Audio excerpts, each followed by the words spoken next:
जुलेखा जी, अगर बात करें हम, आप उन लोगों को इंसाफ दिलवाने के लिए वहाँ पे गई हैं जिन्होंने आपको बॉयकॉट किया था किसी समय में?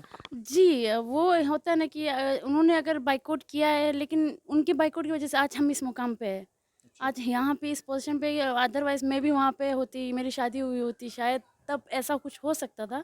लेकिन आज अगर उन्होंने बायकॉट नहीं किया होता तो शायद मेरे पापा के दिमाग में ये नहीं आता कि नहीं अब पर लड़कियों को और आगे जाके पढ़ाना है। या मेरी मम्मी भी ये नहीं सोचती कि नहीं हम नहीं जाएँगे, हम यहीं पे बैठेंगे। अगर उन्होंने ऐसा कुछ डिसीज़न लिया होता तो मैं आज यहाँ नहीं होती। और मैं अपना वकील जो मुझे बनना था, जो मेरे को एडवोकेट का जो टेक लेना था, वो शायद मैं आज नहीं ले पाती अगर मैं ये सपना बचपन से देखा था? सपने मेरे काफ़ी है एक तो मेरा जज बनने का है। हुँ। मेरे सच सच में ये वाला जो है वो काफ़ी इसके लिए मैं कोशिश कर रही हूँ। जज बनना है मुझे और उसके पहले अगर इसमें नहीं होता है तो मेरा एक एनजीओ खोलने का मेरा वहाँ पे ख़्वाहिश है जो मेंटल और फिज़िकल जो डिसेबिलिटी बच्चे होते हैं तो उनके लिए मेरा ये ख़्वाहिश है कि मैं वहाँ पे एक एनजीओ खोलूँ। और मैं मतलब और मुझे ये भी है कि मैं वहाँ से बाहर जाना ही नहीं चाहती हूँ क्योंकि मेरे को वहाँ पे काफ़ी अपने आप को काफ़ी सपोर्ट करना है लोगों के लिए जो जिनको ज़रूरत पड़ती है मेरी। तो मेरा फर्स्ट जो मेरा है कि मेरे को जज बनना है आगे जाके, तो उसके लिए मैं मेहनत कर रही हूँ और अगर नहीं होता तो मुझे इसी फ़ील्ड में भी अपने आप को आगे और लेके जाना है। आप देख रहे हैं न्यूज़ सैर इंडिया और मैं हूँ अरफाज़ अहमद डैंग। अभी एक बेटी हमारे साथ मौजूद है जिनका नाम एडवोकेट जुलेखा बानो है और लद्दाख से लगभग 200 किलोमीटर दूर नुब्रा गांव की रहने वाली हैं।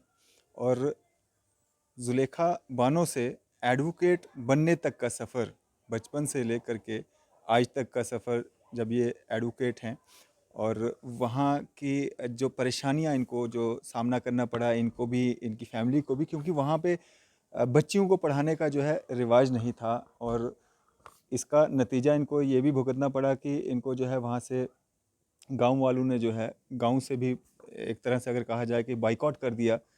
और उस गांव से दूर दूसरे शहर में, दूसरी स्टेट में जो है इन्होंने अपनी पढ़ाई लिखाई पूरी की। और जो ये चाहती थी, जो इन्होंने ये सपना देखा था कि मैं एक वकील बन करके जो है अपने गांव की, अपने डिस्ट्रिक्ट की, अपने जम्मू कश्मीर लद्दाख की जो है वो नाम रोशन करूं, काम करूं। और ये अपना काम जो है बखूबी कर भी रही हैं। और आज जम्मू कश्मीर हाई कोर्ट में जो है इन्होंने लाइसेंस के लिए जो है वो अप्लाई भी कर दिया है और ये प्रैक्टिस भी कर रही हैं अपने ही गांव से। मुंसिफ कोर्ट है वहाँ पे, वहाँ से जो है ये अपना काम जो है बखूबी जारी रखे हुए हैं। इनकी जो जर्नी रही है पूरी, उस पे हम थोड़ी सी चर्चा करेंगे ताकि एक मोटिवेशन जो है वो दूसरी बच्चों को भी मिले इनसे। कैसे अगर आपने कोई सपना देखा है उसको पूरा भी किया जा सकता है, चाहे कितनी भी बंदिशें क्यों ना आ जाएं। जुलेखा जी, सबसे पहले स्वागत है आपका न्यूज़ शेयर इंडिया में। Thank you so much. Zulekha ji, मैं चाहूँगा कि आप थोड़ा-सा शुरुआत से बताएँ, आपकी पढ़ाई-लिखाई कहाँ पे हुई? बचपन कहाँ पे बीता? घर, फैमिली कौन-कौन है? जी मेरे सबसे पहले मैं आपको थैंक यू कहना चाहूँगी और दूसरी बात ये है कि हमारी फैमिली हम एक बोगदांग विलेज में रहते हैं जो बल्ती कम्युनिटी की है जो बल्तिस्तान से डिवाइड होके हम इंडिया में हैं अभी। तो हम पहले तो बहुत खुश हैं इंडिया में और फिर वहाँ से हमारी जर्नी स्टार्ट हुई। मेरे पापा ने वहाँ पे पापा पहले नंबरदार थे तो उसमें वहाँ बोगदांग विलेज में। उसके बाद उनकी मुलाकात एक लेफ्टिनेंट कर्नल अर्जुन रे सर से हुए जिन्होंने उन्होंने जहाँ पे ऑपरेशन संविधान एक वो उन्होंने वो ऑपरेशन किया था। तो उसमें उन्होंने बोला कि आप लड़कियों को पढ़ाओ, तो मेरे पापा को काफ़ी शौक था हमें लड़कियों को स्पेशली हमें पढ़ाने के लिए। हम 4 बहनें हैं, तो उनको पढ़ाने के लिए उन्होंने पहले हमें आर्मी स्कूल में एडमिशन दिया जहाँ पे आर्मी स्कूल खोला है वहाँ पे जिसका नाम आर्मी गुडविल स्कूल बोगदांग है। तो उन्होंने पहले हमें वहाँ पे एजुकेशन दिया, तो 4th तक मैं वहाँ पे पढ़ी हूँ आर्मी स्कूल में। काफ़ी आर्मी वालों ने सपोर्ट भी किया हमें। उसके बाद क्या हुआ मेरे पापा को मैं वहाँ पे एज़ अ डांस करती थी, तो मेरे सिस्टर हैं शेरिन फातिमा जो अभी स्टेट अवार्ड मिला है उनको सिंगिंग में, वो भी फर्स्ट बल्ती वुमेन सिंगर है। तो उनको वहाँ पे गाना गाते हुए देखे और मैं वहाँ पे डांस करती थी, तो हमें पापा हमें एजुकेशंस दे रहे थे, तो उन्होंने हमारे गाँव से हमें बिल्कुल बाइकआउट कर दिया था। तो ऐसा क्यों तो हुआ? मतलब गाँव में क्या ये रिवाज नहीं था कि बच्चियों को पढ़ाया लिखाया जाए, या उनके सपने जो हैं उनको वो पूरा करने का हक नहीं था? जी, वहाँ पे पहले ये था कि आप धर्म से बाहर जा रहे हो, जैसे होता है ना कि बोलते हैं ना कि आप मुस्लिम हो तो आप ये नहीं कर सकते, वो नहीं कर सकते, काफ़ी रिस्ट्रिक्शंस आते हैं लड़कियों को।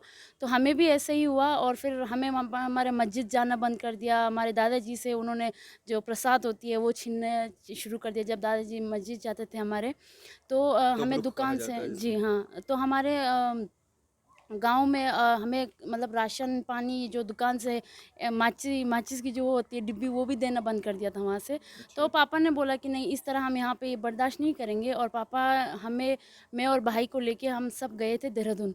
किस क्लास में थे तब तब आप? मैं 4th में ही थी, तब मैं अच्छा। 4th में थी, तो हम गए थे देहरादून गए थे वहाँ पे। देहरादून में पापा का जान पहचान के थे, और लेह से भी काफ़ी पापा को सजेशंस आए, सपोर्ट आए कि आप एक काम करो, आप वहाँ जाके हॉस्टल खोलो। तो मेरे पापा ने, हम फैमिली मिलके वहाँ पे एक हॉस्टल चला रहे थे देहरादून में। तो देहरादून में लगभग हमने 35 स्टूडेंट्स नुब्रा से और कारगिल से बच्चे लिए, और वहाँ पे हम 5000 6000 पर बच्चों की स्कूल सब करके वहाँ पे अपने एक अपनी इनकम शुरू किया वहाँ पे, क्योंकि इनकम हमारे पास नहीं था। सोर्स नहीं था। जी, क्योंकि पहले जब हम यहाँ से जा रहे थे तब पापा ने अपनी जिप्सी और अभी ज़मीन भेजा था अपना हमारे एजुकेशंस के लिए। उसके बाद जाके हम देहरादून पहुँचे, वहाँ पे हमने हॉस्टल चलाया, जहाँ पे मेरी दीदी ने अपनी एजुकेशन ड्रॉप कर दी। 12th तक उन्होंने अपनी पढ़ाई छोड़ के, उन्होंने बोला कि हमें पढ़ाओ, वो आराम से वो अपना सोशल मीडिया पर गाना गाएगी। तो उन्होंने अपना वहाँ से अपना गाना गाना सिंगिंग में अपना सिंगिंग पे नाम वहाँ से बनाया। जारी रखा, उन्होंने नाम बनाया। उसके बाद मैं वहाँ पे तब भी छोटी थी, फिर भी मैं एज़ अ वार्डन वहाँ पे काम कर रही थी, जहाँ पे हॉस्टल हमारे में। जो हॉस्टल में बच्चे थे उनका जो पीटीएम अटेंड करना मैं खुद जाती थी। पापा वहाँ पे हॉस्टल की सारी जो फैसिलिटीज़ है वो सब देखते थे, मम्मी वहाँ पे खाना बनाती थी। जी। उसके बाद आफ्टर 16 ईयर हम वहाँ से वापस आए। देहरादून से। जी, देहरादून से हमने सब कुछ क्लोज़ किया, क्योंकि हमारा एजुकेशन हो गया था, और जो बच्चे थे हमारे पास वो 10th पास 12th पास हो गए थे सबके। उसके बाद फिर हमने आपने वहाँ खुद से, कितना पढ़ा देहरादून में? जी, मैंने वहाँ से फोर्स टू मैंने पूरा ग्रेजुएशन वहाँ तक वहाँ अच्छा। से किया है। जी, जी, फिर मैं फैमिली लेके सब आ जी, गए। फिर हम पूरा फैमिली आए वापस। मैं आई थी, पापा और आए थे 2019 में, मैं आई थी 2021 में। यहाँ पे मैं और मेरी बहनें यहाँ जो आई थी यहाँ पे 2021 में आए। उसके बाद मैंने अपना यहाँ पे मुंसिफ कोर्ट में, नुब्रा मुंसिफ कोर्ट में अपनी प्रैक्टिस जारी रखा, क्योंकि वहाँ पे 200 किलोमीटर आप ट्रैवल करके ले जाके एक वकील ढूँढना बहुत मुश्किल होता है, क्योंकि आप खरदोला पास करना पड़ता है आपको। तो उस चीज़ के लिए मेरे को लगा कि नहीं, वहाँ पे रुकेंगे तो कुछ लोगों को जो जिनको राहत मेरी, मिलेगी, हाँ हाँ, जी, इंसाफ जिनको मिलेगा। बिल्कुल, और मेरी जो ज़रूरत होगी जिनको, तो उनको भी मैं वहाँ मैं कुछ हेल्प कर सकूँगी। तो मैंने इतना अपना पहला भी मेरा एम था कि मैं वहाँ जाके अपना सिस्टम सही करूँगी, वहाँ जाके मतलब प्रैक्टिस लोगों को करूँगी। हेल्प करूँगी, प्रैक्टिस करूँगी, क्योंकि ज़रूरत होती है। मैं खुद को झेलना पड़ा है वहाँ पे एक बैकवर्ड एरिया में होने से। तो मुझे पता है कि आगे और भी लोग होंगे जिनको काफ़ी ज़रूरत होती है, तो इसीलिए मैंने मुंसिफ कोर्ट में जो नुब्रा में है कोर्ट, वहाँ पे मैंने प्रैक्टिस शुरू की अपनी, और थोड़ा बहुत वहाँ से मैं अपना काम शुरू किया है। और आज मैं यहाँ पे जम्मू कश्मीर में हाई कोर्ट में आई हूँ एब्सोल्यूट लाइसेंस के लिए। जी, और मेरी 2 और बहनें हैं, एक अभी फर्स्ट रिपोर्टर है उसमें न्यूज़ 18 में, जो भी नुब्रा से फर्स्ट ही है वो भी। अच्छा। और जी, मेरे और छोटी बहन अभी 12th पास ही है वो। जी। अच्छा। जुलेखा जी, अगर बात करें हम, आप उन लोगों को इंसाफ दिलवाने के लिए वहाँ पे गई हैं जिन्होंने आपको बॉयकॉट किया था किसी समय में? जी, वो होता है ना कि उन्होंने अगर बायकॉट किया है, लेकिन उनकी बायकॉट की वज़ह से आज हम इस मुकाम पे हैं। अच्छा। आज यहाँ पे इस पोज़ीशन पे, अदरवाइज़ मैं भी वहाँ पे होती, मेरी शादी हुई होती शायद, तब ऐसा कुछ हो सकता था। लेकिन आज अगर उन्होंने बायकॉट नहीं किया होता तो शायद मेरे पापा के दिमाग में ये नहीं आता कि नहीं, अब पर लड़कियों को और आगे जाके पढ़ाना है। या मेरी मम्मी भी ये नहीं सोचती कि नहीं, हम नहीं जाएँगे, हम यहीं पे बैठेंगे। अगर उन्होंने ऐसा कुछ डिसीज़न लिया होता तो मैं आज यहाँ नहीं होती, और मैं अपना वकील जो मुझे बनना था, जो मेरे को एडवोकेट का जो टेक लेना था, वो शायद मैं आज नहीं ले पाती तो अगर मैं। ये सपना बचपन से देखा था वकील बनना है? नहीं, बचपन से हमारे काफ़ी होता है, हम स्टूडेंट्स होता है तो हमारा काफ़ी माइंड में ऐसा होता है कि हमें अलग-अलग चीज़ें करना होता है। लेकिन आफ्टर 12 जो मेन लड़कियों के लिए जो होती है, क्योंकि लड़कियों को खुद पे सेल्फ डिपेंडेंट होना पड़ता है, खुद के लिए कॉन्फिडेंस ग्रो करना पड़ता है। तो मुझे लगा कि वकील बन के मैं वो चीज़ ग्रो कर पाऊँगी, क्योंकि अगर आप एक मैन के साथ अगर आप बहस करते हो या फिर आप कोर्ट में केस लड़ते हो, तो मुझे लगता है कि वो चीज़ मेरे में और कॉन्फिडेंट लाएगा कि नहीं, मैं उनके सामने खड़े होके अपने आप को डिफेंस करूँगी, या मैं उनके सामने उनके साथ केस लड़ूँगी या बहस करूँगी, जो भी है वहाँ पे मैं खुद से लड़ पाती हूँ ना जी, खुद को कॉन्फिडेंस दिला पाती हूँ बिल्कुल। जी। तो मुझे लगा कि 12th के बाद मैंने ये कोर्स चुनना शुरू किया और फिर मेरे को 2 साल तो काफ़ी मुश्किल हुई कि मेरे को नहीं पढ़ना है क्योंकि काफ़ी टफ़ होता है ये जो लॉ सब्जेक्ट है। लेकिन जब मैंने थर्ड ईयर में पहुंचा तो मैं क्रिमिनल लॉ और ये जो क्रिमिनल लॉ पढ़ने शुरू किया तो मुझे लगा इंटरेस्टिंग लगा सब्जेक्ट। तो मेरा आगे यही इसी में मोटिवेशन बन गया कि नहीं मुझे यही करना है और मैं फिर लास्ट तक मैंने ये किया। और फिर जब गांव पहुंची तो मेरा रिजल्ट आउट हो गया था तो सब ने मुझे कॉन्ग्रेचुलेशन कहा कि फर्स्ट बल्ती वुमेन हो लॉयर आप हो ले में। मुझे नहीं पता था, सच में नहीं पता था कि वहाँ पे कोई लड़की है नहीं है, वकील हुँ। लड़की नहीं है जो बल्ती कम्युनिटी से। तो मुझे लगा कि फिर लोगों ने कॉन्ग्रेचुलेशन गाँव से भी प्राउड फ़ील किया, लेकिन हमारे गाँव से नहीं, 2 और गाँव है हमारा तुर्त और त्यक्सी, जहाँ पे हमें वो लोग ये नहीं बोलते कि ये बोगदांग से है, वो बोलते कि हमारी बेटी है। क्योंकि हमें अच्छा लगता है जब ये बोलते हैं कि हमें हमारी वजह से इनको ये फ़ील होता है कि हमने कुछ अच्छा प्राउड किया है, प्राउड फ़ील करवाया है गाँव को, हमारे बल्ती कम्युनिटी को। जी। देखा ऐसा क्यों है कि आपकी कम्युनिटी में जो है लड़कियों को मतलब ज़्यादा पढ़ाया लिखाया नहीं जाता है या नहीं अच्छा समझा जाता है कि लड़कियों को पढ़ाया लिखाया जाए? वो इसलिए वो थोड़ा मतलब तब सोच थोड़ा ओपन माइंडेड नहीं थे लोगों के, तो वो लोग सोचते थे कि लड़कियों को अगर ज़्यादा छूट देंगे तो फिर वो लाइन क्रॉस कर जाएगा, हमारे घर बदनाम हो जाएगा। ऐसा आपको पता है कि ऐसा सोसाइटी में ऐसा बोला जाता है।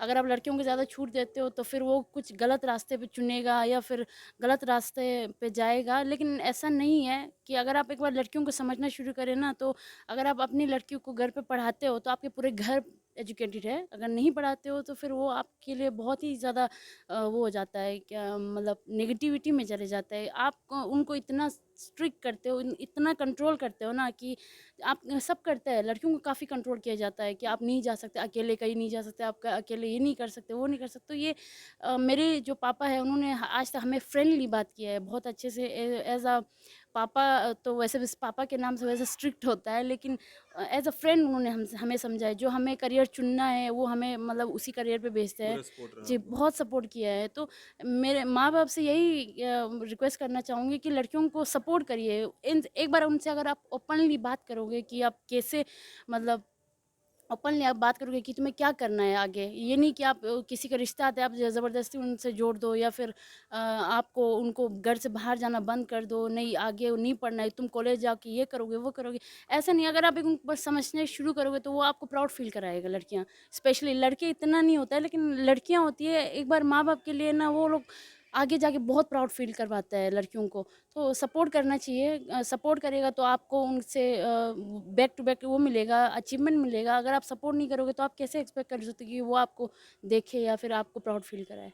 तो ज़ुलेखा अगर बात करें जिस तरह से आपने कहा कि जिप्सी बेचनी पड़ी, ज़मीन बेचनी जी। पड़ी, जब वापस गए किस कैसे सब मैनेज हो पाया? कहाँ वापस जब गाँव में? गाँव में काफ़ी हम वहाँ पे काफ़ी हमें सपोर्ट मिला है। पहले देहरादून से तो हमें काफ़ी सपोर्ट मिला है, लोग जो वहाँ पे बहुत अच्छे लोग हैं। तो और हमारे पापा के कुछ फ्रेंड्स हैं कारगिल में, उन्होंने भी काफ़ी सपोर्ट किए। यहाँ से जब जा रहे थे मतलब बोगदांग से जब जा रहे थे तब पापा ने अपनी जिप्सी, उनकी फ़ेवरेट थी जो जिप्सी उन्होंने भेजा है और उन्होंने ज़मीन भी भेजी है। अभी भी थोड़ा बहुत ऐसा कर रहे हैं क्योंकि अभी भी हमारे घर की जो मतलब फाइनेंशियली हालात है वो ठीक नहीं है, बट उतने पापा अच्छे जी नहीं हैं। उतना अच्छा नहीं है, तो पापा अभी भी ज़मीन हमारे पास है तो पापा बेच रहे हैं कि नहीं अभी और एक लड़की को पढ़ाना है। अभी जो छोटी वाली है वो 12th पास है तो उसको भी कॉलेज करवाना है। तो पापा अभी भी कोशिश कर रहे हैं कि नहीं अभी इसको नहीं, अब एक लड़की अभी बची उसको भी पढ़ाना ही है। जी, तो मेरे पापा ने जब जाते समय तो उन्होंने काफ़ी स्ट्रगल किया है बहुत ही, और मुझे खुशी होती है कि आज उनकी स्ट्रगल में आज हम कामयाब होके यहाँ पे आए हैं ना, तो एक प्राउड फील होती है। क्योंकि अगर इतना स्ट्रगल करने के बाद अगर आप कामयाबी नहीं पाते हो तो फिर वो आपके लिए शेमलेस हो जाता है। लेकिन आज एक प्राउड फील होती है क्योंकि हम सारे भाई-बहनें काफ़ी, भाई ने भी काफ़ी एग्ज़ाम क्लियर कर चुका है, तो ऐसा हमें प्राउड फील हो रही है। और जो जिन्होंने पापा को आज तक सपोर्ट किया उनके लिए मैं बहुत थैंकफुल हूँ, और आगे जब हमसे जब हो पाएगा तो हम उनकी सपोर्ट करने के लिए यहाँ पे रेडी है। ज़ुलेखा अगर फैमिली की बात करें, फैमिली में कौन-कौन है? जी, फैमिली में पापा, मैं और मम्मी और मैं और मेरी बड़ी बहन है जो इनकी शादी हो गई है, बट वो उन्होंने भी काफ़ी सपोर्ट किया है हमें। और उसके बाद मेरे भाई है जिन्होंने अभी काफ़ी एग्ज़ाम्स क्लियर कर चुके हैं, और उससे भी छोटी जो है हसीना नाम है उनका, जो अभी न्यूज़ 18 उसमें फर्स्ट रिपोर्टर है। और सबसे छोटी नईमा है तो जिन्होंने 12th पास किया है जी। अभी। जी। आपकी जो सिस्टर एंकरिंग कर रही हैं वो वहीं से कर रही हैं अपने गाँव से? जी, उनका नुब्रा में कोई न्यूज़ का वो न्यूज़ है ही नहीं है वहाँ पे न्यूज़ कवर करने के लिए, तो वही कर रही है वहाँ, क्योंकि उनको न्यूज़ 18 में उनको जगह मिला था, तो वहाँ से उन्होंने स्टार्ट किया है अपनी। एकदम से उन्होंने मास कम्युनिकेशन कंप्लीट किया, तो उसके बाद उन्होंने वहाँ पे जॉब लग गई। जॉइनिंग की है। हुँ। जी। ज़ुलेखा अगर बात करें हम इन फ्यूचर आप क्या सपने देख रही हो? आगे जा कर के क्या करने वाली हो? देखिए सर, सपने मेरे काफ़ी है। एक तो मेरा जज बनने का है। हुँ। मेरे सच सच में ये वाला जो है वो काफ़ी, इसके लिए मैं कोशिश कर रही हूँ। जज बनना है मुझे, और उसके पहले अगर इसमें नहीं होता है तो मेरा एक एनजीओ खोलने का मेरा वहाँ पे ख्वाहिश है, जो मेंटल और फिज़िकल जो डिसेबिलिटी बच्चे होते हैं, तो उनके लिए मेरा ये ख्वाहिश है कि मैं वहाँ पे एक एनजीओ खोलूँ। और मैं मतलब, और मुझे ये भी है कि मैं वहाँ से बाहर जाना ही नहीं चाहती हूँ, क्योंकि मेरे को वहाँ पे काफ़ी अपने आप को काफ़ी सपोर्ट करना है लोगों के लिए जो जिनको ज़रूरत पड़ती है मेरी। तो मेरा फर्स्ट जो मेरा है कि मेरे को जज बनना है आगे जाके, तो उसके लिए मैं मेहनत कर रही हूँ। और अगर नहीं होता तो मुझे इसी फील्ड में भी अपने आप को आगे और लेके जाना है। जिस तरह से आप कह रही हैं कि एनजीओ खोलनी है या मेंटली, फिज़िकली कुछ ऐसा है वहाँ पे कुछ इस तरह के लोग हैं क्या? नहीं है वहाँ पे। ऐसा है कि मतलब जो मेंटली बच्चे होते हैं ना कुछ, जिनको काफ़ी मतलब जैसे हम एक मेंटल जो बच्चे होते हैं या डिसेबल्ड बच्चे हो तो केयर नहीं कर पाते हैं ना अच्छे से, लोग कैसे केयर करना है वहाँ पे उनको सुविधा नहीं है। वहाँ पे नहीं है। तो मेरा ख्वाहिश है कि अगर आगे ऐसा ज़रूरत पड़ता है तो मैं वहाँ पे एक जाके एक ज़रूर एक एनजीओ खोलना चाहूँगी इस चीज़ के लिए। हुँ। जी। जज बन करके, वकील बन करके मतलब लोगों को इंसाफ दिलाने के लिए क्या चेंज आप देख रहे हैं? 2023 में हम चल रहे हैं, जी। क्या आप बदलाव देख रहे हैं?